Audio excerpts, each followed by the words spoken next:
okay, well, just the starting line. The starting line in itself. Tyler, the creator, called us beautiful. Called us beautiful. We're diving back into media online.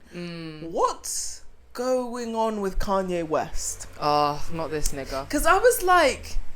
He used to be just a normal guy, like Wasn't his normal to like it was that media normal where he does a bit of weird stuff, but you know, like he's just got that quirk about him. But he was producing his music, bing chilling, like making bangers, back to back. And now, like if you look at him alone, you think, what's gone wrong? Something's gone very left. And then like he went through that stage where he was doing them tweets and just saying shit, and it's just all very bizarre. Like I don't understand what's gone wrong up there. Like something's not quite clicking. What is this? It's not clicking to you that I'm standing on business right now. Like something's gone wrong with him, and his little wifey. She's also. Are they still together? I don't thought they broke up now. Probably, I wouldn't be surprised. Yeah. But I don't. Yeah, I just don't understand what's happened. I think that he has got a classic dose of mental health problems. A large dose, actually. A very healthy dose. Yeah. I don't know if it was ever a desperate attempt for him to just stay relevant, or he's actually just lost his plot. The plot of his life, lost it. That's gone. Especially after his divorce with Kim. Like, after that, something went very left. Very quick. Very quick. Like, fast. That's when he hit the ground running with his bizarre behaviour. With his absolute mental problems. It was very scary stuff. The thing is, it's the xenophobia, it's the homophobia, it's the... What's it called? Anything. Anti-Semitism. Oh, yeah. He was just doing a lot. Scary stuff. Yeah. And I feel really like... Okay, I watched like the Kanye West documentary or like some clips of I didn't know there was one. Yes. Where is it? It's on Netflix? I think so, yeah. And it was like... Okay. It was on Netflix. And it basically kind of followed this guy who was like a friend of his, and he basically was like recording a documentary about Kanye West back a day. Before he became even famous. And Kanye West has always been very like... clear that he is not delusional, but he knew he was going to be someone insanely special, and that was all cool. And it was like some people took it the wrong way, like as him being arrogant and delusional, but obviously he made it like it's not arrogant and delusional when it happens though. Everything that I did, sorry, praise the Lord. just saying to jump in there, in a Tyler the Creator interview, he actually said like, anyone who wants to do something, just be fucking delusional about it. Like, exactly. I was delusional since I was 12 years old. I've always said, like, I'm meant to be someone. Like, exactly. My music is going to take me places. I never saw myself doing anything but music. And that's why I'm here where I am today. Facts. Just be delusional, guys. At the end of the day, like, that delusion is going to take you everywhere. Everywhere. It's going to do what it needs to. Yeah. Even if it's about a boy, guys, like... Just do it. Just do it. Feeding the not about a bad treachery, boy, by the way. Not about someone who's not good. Make sure you're keeping that good influence out, bro. That's funny. No, but in terms of Kanye West, I feel like life has just hit him like a ton of bricks, and he's still just trying to like navigate it. Yeah. And we have no idea what his reality looks like, because we can't even fathom the layers of fame and like crazy shit he's been through. Like, his and it's mum through a lot of away. his life as well. Like, it's not like he ever got a time to not be in the news. Like, he was always there, relevant, like, for the majority of his life. He's been on shows. That's scary stuff, actually. Literally. His life is like, he's lived so many lifetimes almost in a way. Yeah. I hope he's okay. That's all I can say. I really hope he's okay. Started out as a funny segment. Now I'm actually just concerned for his mental health. Worried. Like, I'm scared, bro. Like, about him. I hope you're all right. And on that note, welcome back to the podcast. Welcome back to Same But Diff. I'm Cecilia. I'm Mary B. And this is our podcast, Same But Diff, in where we prove to the internet that we are funny. We unweave the lore. We yap our way. Yep. Let's get into it.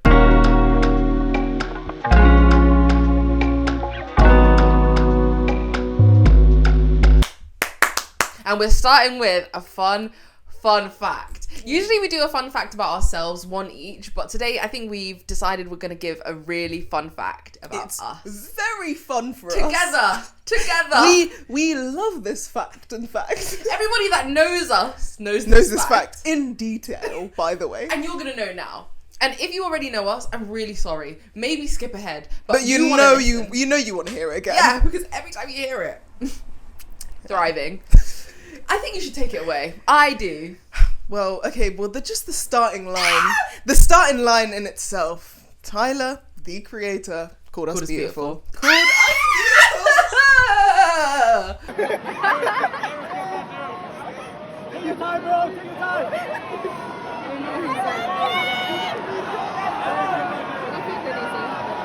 Got me?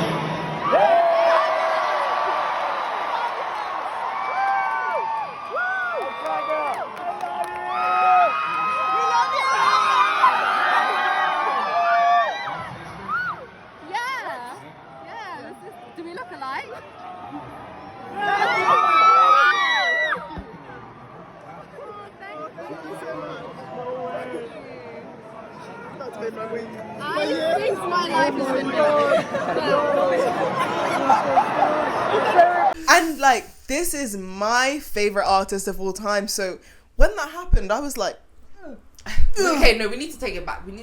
So in May of 2025, we went to see Tyler, the Creator live in Birmingham for his Chromacopia tour.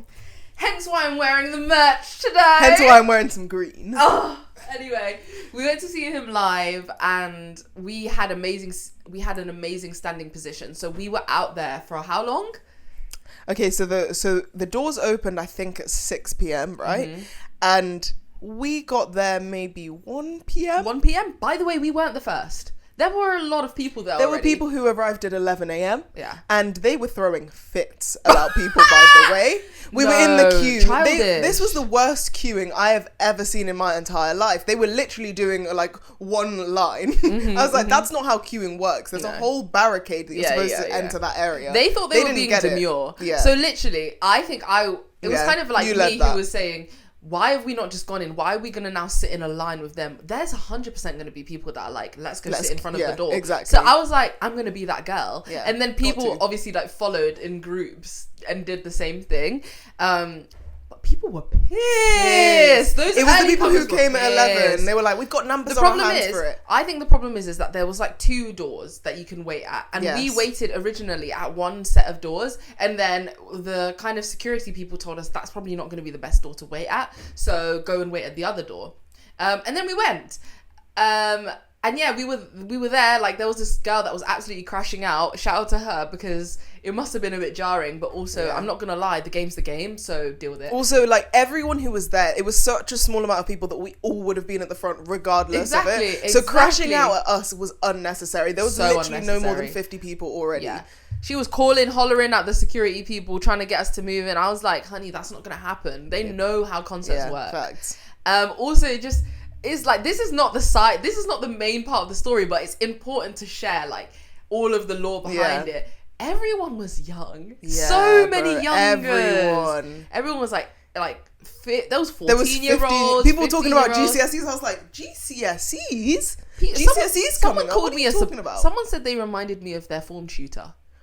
I'm 24 years of age, guys. You're old. Wow. I was feeling the disrespect, but again, that's 10 years from their age, but still, like, calm the hell down. That's making me feel I could not imagine going to a Tyler concert at that age, though. Like, I wanted to. Our parents would have never allowed that. There's no way. Those mosh pits, I couldn't be seen. No, it wasn't safe. It actually wasn't safe for young people. Like, we were literally getting crushed, and we were like near the barrier getting crushed. Like, I don't know what it was like in the mosh pits. I'm glad I steered clear, bro. I'm glad. Those mosh pits were... And the thing is, the little kids were the ones starting the mosh pits, not being funny.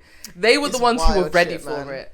It was fun to see, I guess. It was funny to watch. And, okay, back on the track, we got amazing standing position. We were by, essentially, the stage is like 2 stages. He has like one main stage that's like really big. And that's where his little like... That's where he performs most of the Chromacopia songs. Yeah, and then there's like a bridge that comes down. He like goes over it and performs another song. And then he comes onto this little stage where he then performs a bunch of music from his old albums, like his whole discography. Yeah. And like that's just to please everyone, because I mean, you know, we're all there and we all love Tyler, and it's not often that he comes to the UK. So we were stood in front of that stage, the small stage. Like second row probably. Oh, it was banging. I just such a good view. Like it was so good. I didn't even record most of it because I was like, I need to be seeing this with my own eyes. I don't care about the camera. I don't care. Yeah, like honestly, we both have hardly any footage. Yeah. But the footage now itself, like on your iPhone, it's never gonna do that shit justice anyway. But long story short, that was an amazing show. He did his chromacopia bit. He came, he did Sticky at the bridge came down, was sat there, and I was changed it. He took his mask off and he did a change. That in itself was really cool to see. Yes. Even though I didn't get to see much of it, but like it was really cool. He's a performer, man. Yeah, such a performer. And to have such energy for 2 hours straight, like it didn't look like his energy was declining at all. No cap. Like over any I of the was time. like tired just watching him. Honestly, I was there singing. I was like, I'm exhausted. Literally, my throat hurts. I couldn't imagine doing that dancing on stage, putting this on for 2 hours straight. But he literally says in every interview, like he loves it. Like he doesn't feel like it's draining. He doesn't ever feel like awkward or not, like he doesn't know what to do. It just feels so natural to him, and you can tell when you're there. You can tell he loves it. He loves it. So let's get to the story of how he called us beautiful. Bud, bloody hell. For the little backstory, you know, we both had moments when he was performing on the stage B where we were like, he's looking at us, like he must be looking at us. And like, you know, when people say that, it's like, oh, I'm being delusional. And also, it was kind of like, because, so essentially on that stage, he has like a record player that has like where his records are. And we were kind of almost right where that record player was, which originally when it was landed, I was like, oh shit, like we're probably going to get blocked view, which was never going to be the case. I was just overthinking it. But because he kept on having to come back to that record player to like switch the song, switch the album, I was like, he's looking at me. He's looking here at this girl. He is. And we were in second row though, so I was like, he is obviously, but also he could just obviously be looking in that direction. Yeah, exactly. Yeah. So I was like, I love being delusional, but I have to bring myself down to earth. And like some of your friends were there, and you were like telling them, and they were like, nah, like doubting you, and I was like looking at you, and we were kind of like, is he looking at us? Like we're not delusional, bro. Oh. And then, okay, so actually to start off, we were like, because he, like the crowd starts to scream what album they want him to play. So we were screaming Flower Boy because that's the like first one that we really fell in love with. I still think it's the best album, but it's only the best album for my memory. Yeah, exactly. For the whatever. Yeah, nostalgia. Yeah. But we were screaming that, and then he looks up and he's like, I'll get to it, like because everyone was screaming different ones. And then we do like a heart with both of our hands like this, and then. And then he does a cute little heart back, to us. And then we start screaming because we were like, "Shit, he's actually doing it to us! Like that's crazy." And then like he looks away, continues doing what he's doing, and then he suddenly looks back up at us. Like, what? He's looking at us like for sure. Yes. Then he's like, "Are y'all sisters?" Yes. Man spoke to us. What? Like, actually, what are you talking about? Yeah. And I was just like, and my was really loud. But he couldn't hear what you said because you were like, oh, do we look alike? But obviously, because he's on stage, got his things in, like he couldn't hear any of it. Yeah. And then he was like, you're so beautiful. Yeah. You keep drawing my attention to you. I keep looking at you like, oh my God. Good cheekbones. Good eyes. What? Yeah. Like, what is going on? And in the moment, like, I was absorbing all of it, but I forgot what he'd said right after. I was like, literally. What? It was so surreal. That was like breaking the fourth wall in reality. Like, he is someone that we have listened to for years. Now he's looking at us and acknowledging our existence out of a crowd of not only our existence, our beauty. Our beauty, bro. I was like, no one can ever chat like me again. I was still in shock for days after. Like every time I thought about it, I could not fathom that was actually my reality. No, it wasn't even. It was okay. So from my perspective, right, I noticed. When he said, you guys are so beautiful, people screaming around us. That's why. And then like a lot of people turning like to look at us. And I noticed for like a short snippet that there was so many people looking at us on top of him. But like I was so absorbed in that moment with just him that I was like, obviously that's I don't just give not a relevant. fuck about who's looking. It's irrelevant to me.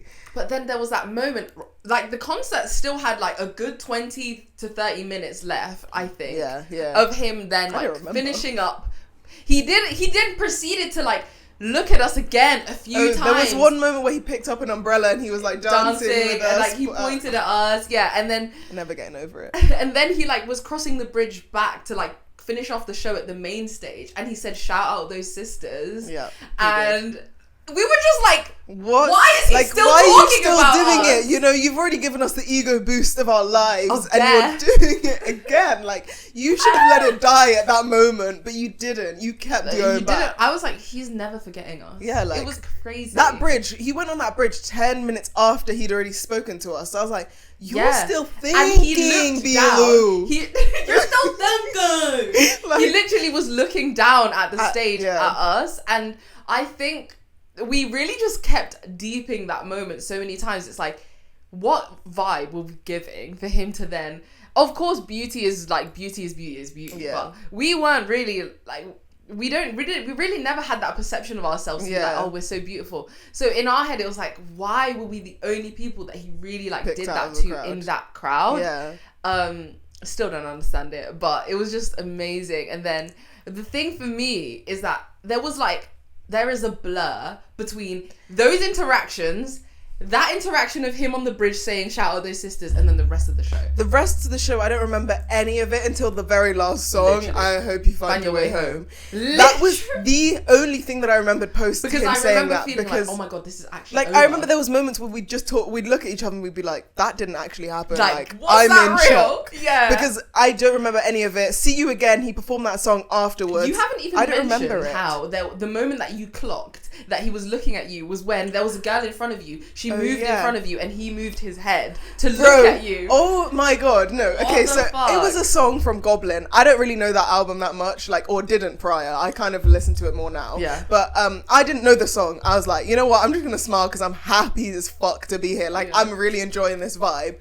And I'm just grinning. And then he definitely locked eyes with me. And then I see that he starts to smile like a bigger smile than he was. And then I'm like, no, he actually is looking at me. He clocked me. And then he moves towards our end of the stage. And the girl in front of me, she blocks my view. So I'm like, I move my head to the side so that I can keep looking at him. Because obviously you're there for Tyler, the Creator. Come to see, as I'm moving my head to the side, he is there doing the same thing. Trying to keep that eye contact. I'm like, oh, so it's like that then. It's actually like that. Hi, Pookie. Literally. You were dying for that eye contact. Like, what? What are you talking about? Honestly, that's got to be at that moment, I was like, I'm not delusional anymore. That is actually what happened. That's real. Oh. Yeah, and I would give we literally couldn't stop talking about that for days. That was months ago, guys. We still randomly bring this up and are like, literally, wow. On a down day, I'm like, but Tyler noticed us. Yeah, whenever I actually feel sad, I think about it and I'm just grinning. Literally, what's actually there to be sad about? This is the standard that we live by now. Like, what? We've unwound that law so far that we're deluded now. And we have video evidence, but do you know how I got that? I went through heaven and hell to find that. Yeah, because like we said, we weren't recording. So there was one girl, this really young girl who was recording almost everything. Yeah. So she got it on camera, and then she got him, and then she got us.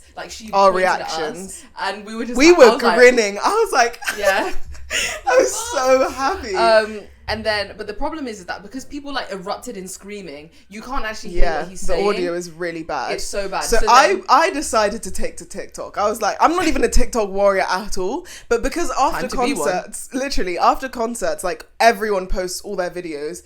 And my For You page was full of it. Yeah. Every single video of Tyler, the Creator Birmingham Chromacopia concert, I would message whoever the person who posted it was, being like, hey, there was a moment where he interacted with two people. Not sure if you got it, but please message back. I'm just trying to find the video if anyone has it. Mm-hmm. And so many people came back to me being like, I'll have a look, or no, sorry, I don't have it, or I have it. And there were so many that had it, but it was horrible quality. Yeah. The audio couldn't be heard, or the video just looked honestly god awful. Like a microwave yeah, film like it was just so difficult. But eventually there was this one guy, he got back to me like 3 days after I messaged him, and he was like, you know what, you might be the luckiest person today because I genuinely think I have it. And it is the best video. Like, he was in such a good position, like far away enough that you couldn't really pick up the screams, and you could see Tyler the Creator's mouth, so we kind of lip read a bit of it along with the sound, because you could kind of hear it, but we saw his lips moving, and that's when we figured everything out.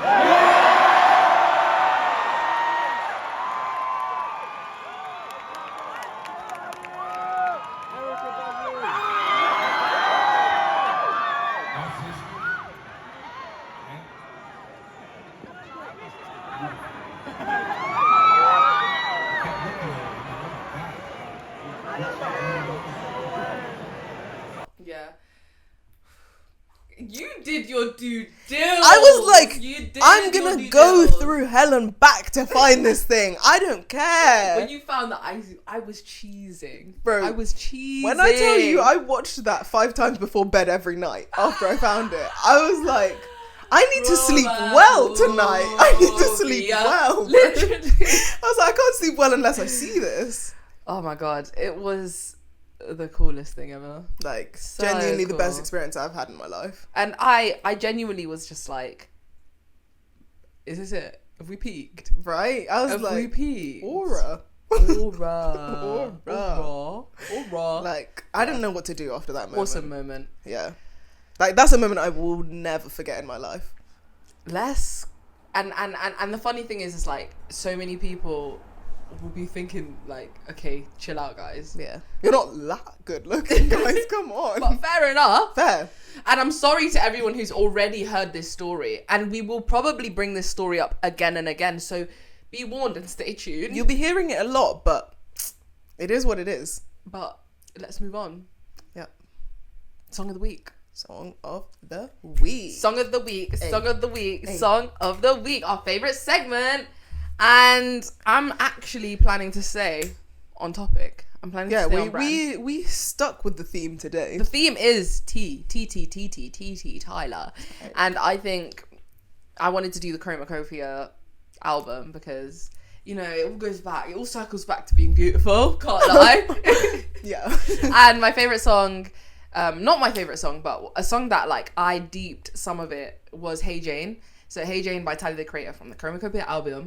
That's also my favourite from the album, by the way. Really? I actually don't think it's my favourite. I really like Tyler's like talking songs where he's just telling a story as it is. Like, I just think it's beautiful. Storyteller, by the way. He's an amazing one. Like, and I don't know, for anyone who hasn't listened to the song, so he tells a story of, essentially of like a pregnancy scare between him and a woman, and he tells the woman is Jane, and he tells it from both perspectives in the song, but it's obviously still him rapping, but the way he's narrating, you can tell when the song shifts. And not only the narration but the production.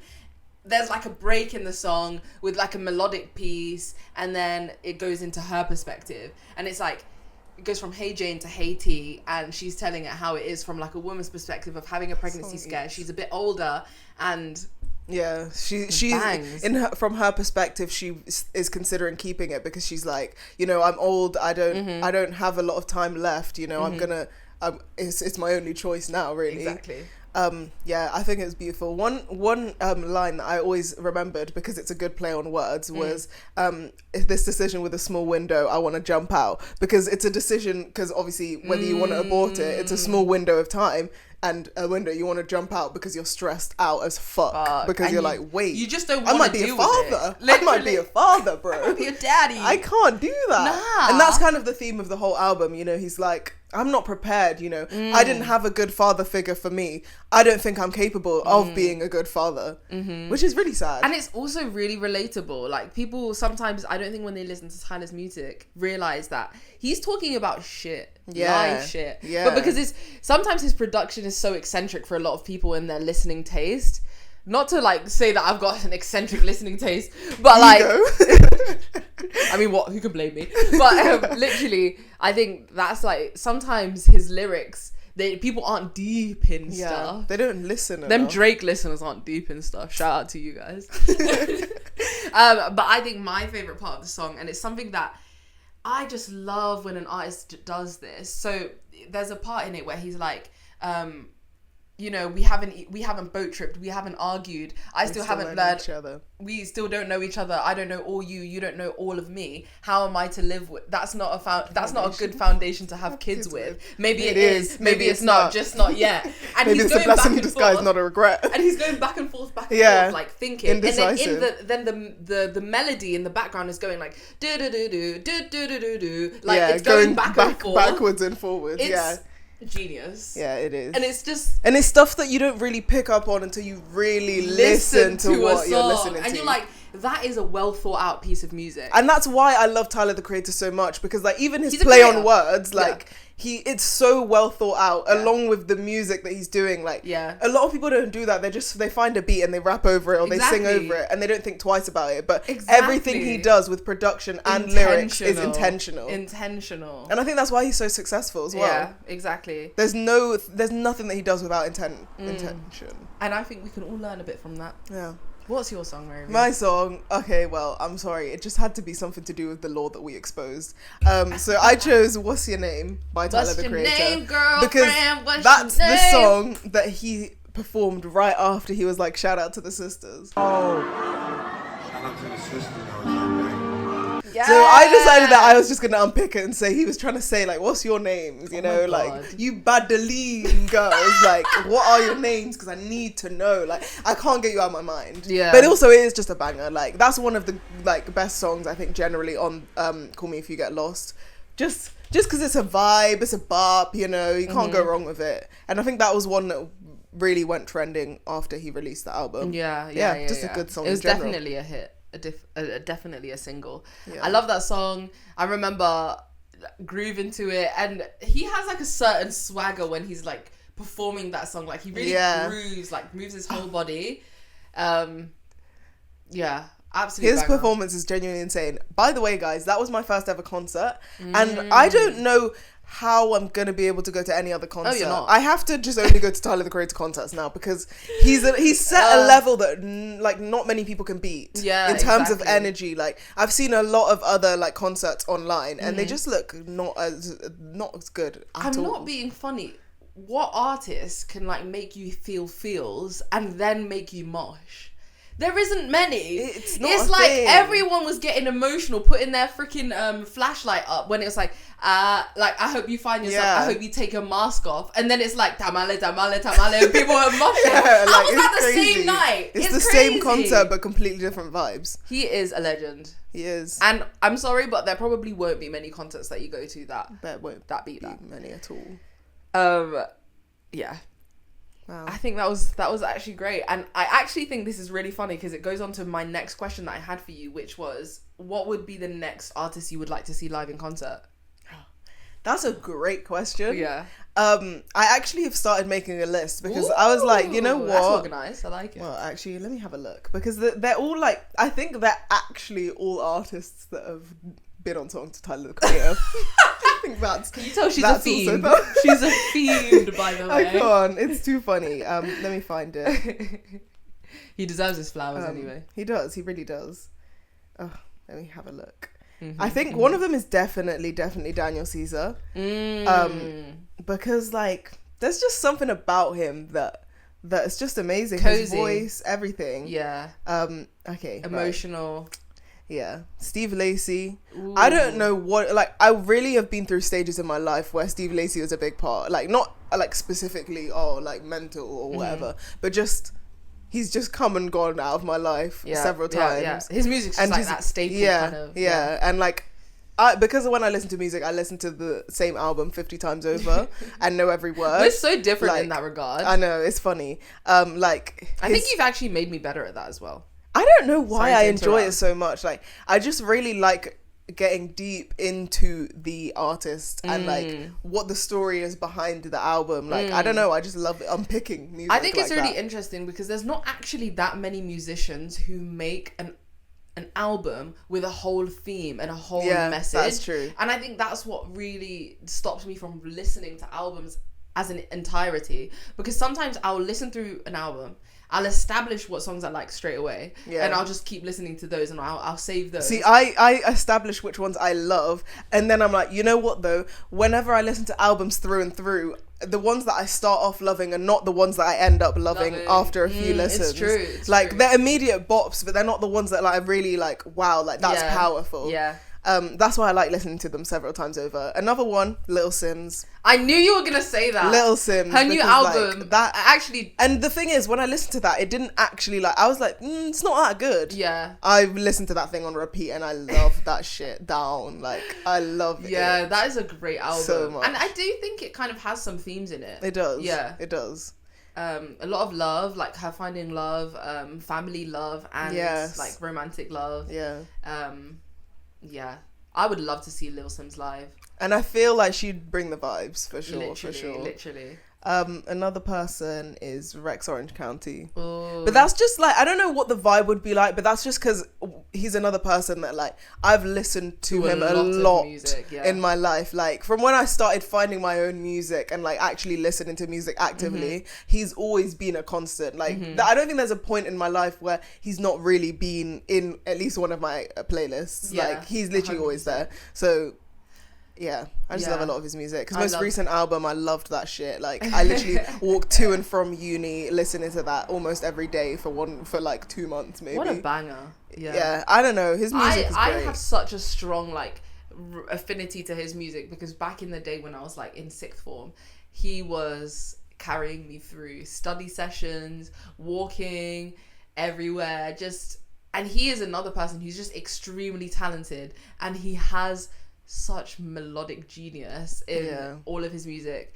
and he can just change his flow, change his sound, change his style, and yet you still want to hear it. And this is the thing that I love about him as well, because it's like all of his songs sound different, but they have the same like kind of general feel to them. But like when you're listening to an album, like the beats, like the main rhythm flow like changes a lot with different songs, but it all gives the same Rex vibe that you love. Yeah, exactly.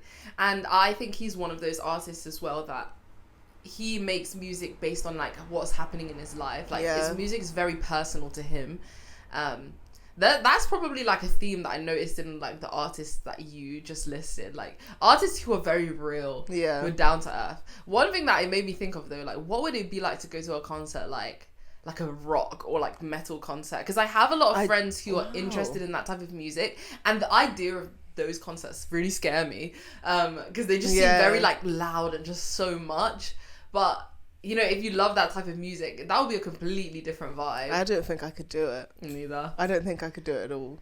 If I had also, those like, I like maybe, but I probably facts. wouldn't enjoy it. Yeah, I feel like I like something that's a sing-songy concert. Yeah, or like that's even why I like Tyler the Creator. Like people think like he's either one or the other. Like he does a good combination of everything. He does. That's why I enjoy it. He does. Like there's some songs that you mainly dance to and you can't really rap along and you can't really sing along. But then there's other songs that it's mainly singing and it's just beautiful. Exactly. I think so I've been to quite a few more concerts. Like Jacob Collier, he was an amazing person to see live. That amount of sheer talent with instruments and just conducting the whole audience. That's what I insane. find absolutely gobsmacking. That because was beautiful. There's people who can't sing in this world, but somehow like he literally just goes like this. He does suddenly everyone can sing. Everyone's capable. Got the right How does he do it? I don't know. It's really, really fantastic. I think he's an amazing artist. He really is. I would actually see him again for sure. I think, who else have I seen? The Cavemen, they were amazing. They were a completely different vibe to anything else that I've ever been to. Yeah. The Cavemen, being like, predominantly their audience is just like Nigerians. So it was just like a crowd of like black people, and it was just like, it was a vibe. It was a cultural vibe, and I loved it being in London and still being able to experience that. It was really cool. Who else I'd like? I think I'm seeing Lola Young in October. What? Yeah. Have you already booked it? Yeah, my friend got us tickets. Wow. Yeah, so I'm gonna see her. That's interesting. Yeah, and it's really fun because she's one of those artists that I knew a lot of her music before she kind of blew up. We love this story, don't we? Yeah. She won't even be performing that music. I guarantee she won't be 100%. performing that Because music. people don't know it. Yeah, which is really interesting, and she's had such a like makeover of her whole sound, look, everything, which has been a bit questionable to me, but I still really like like her new music. But her I old music think was she'll a lot find more, it again, or like find a good balance, because that's the same thing as Ray, like we spoke about before, where her music very much changed, but now she's found a good balance in between. Exactly. But yeah, I love music so much. If we ever get the opportunity to like be more involved in the music world, like you said, that would be the personification of your dreams. Yeah, when you were because that delusion was 100% real in my mind at the time. Literally. Yeah. Let's lock in that we're gonna interview some artists on those red carpets one day. I do want to do that. Something like that. Literally, because I'll just be unpicking lore to them about their own music, literally, or like interviewing artists about their music. It's just so fascinating to me. I love watching it. Like, catch me every day watching a Tyler Creator one. He needs to do more, because I will just be there so that I'm watching it. You know, the 2 episodes ago when we were talking about Drake and his like antics. Imagine interviewing Drake about his music. He's just gonna be spamming emotes. Like, he probably won't have anything. He won't know anything. He won't have anything of substance. But also, I've seen Drake live. I think it was back in 2018 or 2019. Yeah. I think it was 2018. That was fun. That was really fun. But that's the thing. Like, some concerts are like his, where it's like you get to just be hype. And then some concerts another person I would love to see is Childish Gambino. Because I was meant to see Childish Gambino because he was going on tour, and then he cancelled it. And I was so sad, because I was like, you know what, Childish Gambino is another one of those artists where like he was in my life at like at random stages, and I was like, it would have been great. And I love, like, he's a similar type of thing. To your life.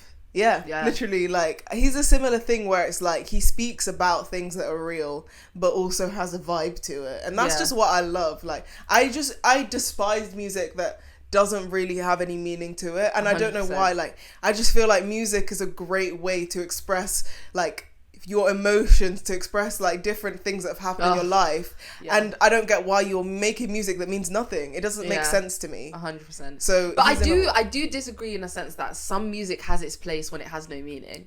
Like, true. I will say, vibes. Like, I will actually rock out 100%. Ice Spice here and there. I found myself privy. Gym music is music that doesn't make sense. Exactly. That's all it is. I listen to music that doesn't actually have any substance to it. Exactly. But like, when I'm just in my room and I'm purposefully listening to music with intent, I'm intentionally listening to music that makes sense. Mm-hmm. Like, you can't catch me listening to music that doesn't mean anything, or doesn't have lyrics as well. Like, but there are so many people out there who really don't need care. That value. They don't find that value in music, which is so rogue. It's fair, to be honest. But it is fair. And it's like, it's really how you grew up. Because I was about to say, it's about upbringing, because we grew up listening to different types of music. So that's why it means so much. Our dad would always be playing so many different types of music in the car. We grew up listening to Ray Charles in the car, on Dolly Parton, like random shit. Like, all different types of genres of music. We were there listening to music, it. Yeah. We just grew up hearing different sounds and falling in love with that. Also, when we would go to lots of like functions, like family functions, and just hearing different music and seeing people dancing and music bringing people together. Yeah. Today has been a very heavy music unpicking day, and I love that. I loved it. But I'm going to quickly change the subject. Because I have one thing that I think we love just a lot. And there's something that we can combine with music. Of course it's food related, babe. Of course it is. But it's actually... Oh my God. It's actually coffee shops though. Okay, fair. Because I love a good little coffee shop run, a little Starbucks date. And you can't go wrong with it. You actually literally can't. And I wanted to hear your ranking for coffee shops. So... like, I'm including Blank Street because it's technically a coffee shop as well, even though it's just matcha. So Blank Street... It's not just matcha, mainly, though. That's all I go for, personally. Exactly. But I saw people saying the lattes are really nice. I can imagine, because they make a matcha of such a high standard. Yeah. They make sense only if they have a good coffee, too. So the high street ones that I want you to rank are Blank Street, Cafe Nero, Costa, Starbucks, and... okay, let's just rank those. Okay, I'll rank those. Okay. I'm gonna go... Oh, this is hard. Yeah. Now that I'm thinking about it, because I'm like... I want to go Cafe Nero at the top because like that's been a staple for years. Like I will always go to a Cafe Nero, but I'm implementing a lot more than just the drinks in there. I love that because for me, Cafe Nero is a coffee shop that I'll go to for the vibe. Like it's always quiet in there, so like you can work in there, you can read a book, but you can also go in there for a chat, and it's still not disruptive because you're not screaming. Exactly. And just the way it looks, the lighting, the bookcases, the like sofas, the chairs, like it's homely, it's cozy. I love it. So that's definitely why I'm putting it as first. And the coffee's good. The coffee's good. I forgot my last one. The last Dunkin'. one. So okay, that doesn't switch anything. Okay, that doesn't switch anything. So just to clarify, it's Blank Street, Nero, Starbucks, Costa, and Dunkin' Donuts. This is getting annoyingly difficult. It now. is. Okay, so I'm keeping Cafe Nero at first. Yeah. I think. Hot take, by the way. You don't agree? No, I get it for the vibe, but not for the coffee. Oh, I agree. The coffee is that's why I'm having to try and balance it out now. Yeah. It depends on what kind of vibe I'm feeling too, though. To be fair. Yeah. Fair. Second, it's between 3, so this is getting a bit tricky now. So you're not decisive. Not at all. What kind of drinks do I like? Okay, so I'll put second. I don't know. I feel like, I don't want to put Starbucks, but I feel like I have to now. Yeah. Because their cold brew. That's that the cold only brew hits. thing they have got. That above like else. Everything else can just bin that. Like, but now I've started making my own cold brew. I'm just gonna ignore that place now. Like it's irrelevant to my life. Yeah. So I put them there for. Pret is also there, but we. No, I don't. I literally have been there once or twice. I feel like third I have to put Blank Street because the way I fucking... Wait, so you're putting Starbucks Wait, hang second? on. Switch those two. Sorry. I just clocked because I was like, Blank Street is way better. Blank Street, I freaking love matcha. Like, since the first time I tasted that shit, I was like... And I think it's... I need this every day. Honestly. I need it every day. And the whole... I've tried to make my own as well and it doesn't hit the same. It doesn't hit the same. But that's also because the amount of sugar that they put in that. That syrup is crazy. Crazy strong. But it does what it needs to. Do dills. Yeah. Blank Street. We love it. And I love their little variations they keep bringing in. The pistachio one. It busted. I don't care what anyone says. I don't care. I'm a pistachio lover. Like, I will eat anything pistachio. Like... any day. I don't want to interject here with some random lore, but at the same time, I have to let the people know that I have loved pistachio and pistachio ice cream since the beginning of time, since the beginning of when I was born. I don't know why it's trending now all of a sudden. Thank you. I've been loving that. Anytime I see anything pistachio, get that in my gob. And now I hate it because when I opt for pistachio ice cream, people are like, you need to get over it. You're like on the trend. I was like, shut up about a trend. It was my thing before this trend came round. Before Dubai fucking chocolate, bro. Like that thing's ruined pistachio. Like, come on. Okay, right. Sorry, I had to get it out. Yeah, so Blank Street, then Starbucks. Okay. Only for that cold brew. That is literally it. Yeah. And then fourth, I have to put Dunkin'. Yeah. Because Dunkin's portion sizes, they know what they're doing. And for the price as well, I always get a large drink because what are you doing? You know, I gotta fill that back. The thing is, you can get more than in Starbucks for less than Starbucks. I might have to switch them. Yeah. I have to switch them because also their coffee tastes good and the syrup, you know, that shit's wrong with that shit. Oh my golly. Yeah, I switch them. Yeah. And then I'm putting Costa last because it does nothing for me. The taste of the coffee is not worth it. It does nothing The price is not worth it. Yeah, facts. I bought an iced chai latte because I thought, oh, this is going to be good. Chai? It's milk with a pump of fucking syrup in it. Yeah, trash. Like, what are they actually doing? Like, Not that's ridiculous. I agree. You can even get some fresh spices in there. You literally had a pump of chai syrup in there and called it a day, and you charged me £5 for it. I could buy that syrup for a tenner and buy some oat milk and I'd have the same result. I'm not gonna lie. And the inconsistency in Costa is a big issue for me. Like, depending on where you go for Costa, you can get absolutely different results of the same drink. It's literally goes mid to garbage. Like, it never gets It's never good coffee. The only thing they actually do okay is their Christmas coffee and hot chocolate range. Yes. Everything else, bin that like shit. A gingerbread latte, that slaps, to be fair. But even then, they're hot chocolates. I'm sorry, Terry's chocolate orange hot chocolate. I can't taste the Terry's orange True. chocolate. After the first 2 sips, it's just the hot chocolate. Yeah. Yeah, you know what? That's an loser. Easy 5. That's an like easy there's no doubt about that. They've got nothing that's good. They actually don't. So yeah, actually my ranking might be the exact same as yours. Because it's gonna be Cafe Nero strictly for the vibes, and the coffee is fine. It's decent, yeah, it's fine. Then Blank Street, again, just good coffee. I mean, good drinks. Dunkin' Donuts for the size and the memories as well. Like, I've studied in there, we've hung out in there. Sometimes if you want a donut, you can get yourself a sweet treat. That's the versatility of it, by the way, because the donuts aren't expensive. No, they're not. Well, relative. Yeah. Relative, because if you then want a croissant in Cafe Nero, you're paying £4. So Yeah, it's yeah. not really worth it. But whereas a donut in Dunkin', you know, £1.80, you can dash that. Also, let's talk about the reward schemes. The reason why Starbucks was higher up on my list is because they have a really good reward scheme. Like, if you... like, but you have to go there regularly. True, to get which something. I do. But yeah, you do. But Cafe Nero's is also decent, but I think most of them do like 9 drinks and your 10th drink is free. Yeah, I think the reason why I go to Starbucks a lot because it's good for working. I think that Nero is good for studying, but Starbucks is good for working. It feels more industrial. It feels more like concentrate. That's true. Yeah. Actually, my ranking's changing again. I think I'm undecisive.